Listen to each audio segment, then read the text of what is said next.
Hey everybody, I'm so glad you're here today. We're going to dig into one of my favorite topics, teaching dogs to perform sits, downs, and stands while in motion.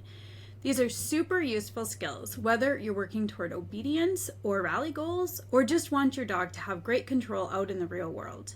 My goal is to make these exercises clear and fun for both you and your dog, and to show you how to break them down so they make sense every step of the way. Let's pull this section together with a quick recap.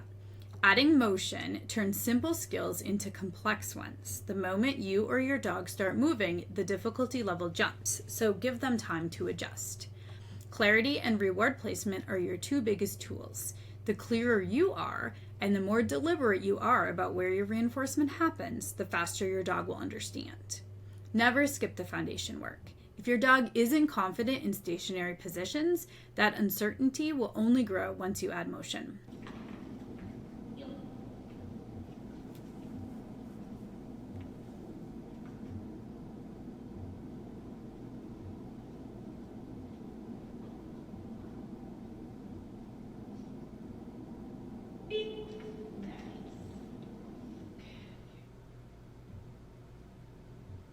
In this video, I'm using good, which means I'll bring the treat to your mouth. The dog should maintain the behavior they are currently doing. This adds value to the dog staying out away from you. Stay.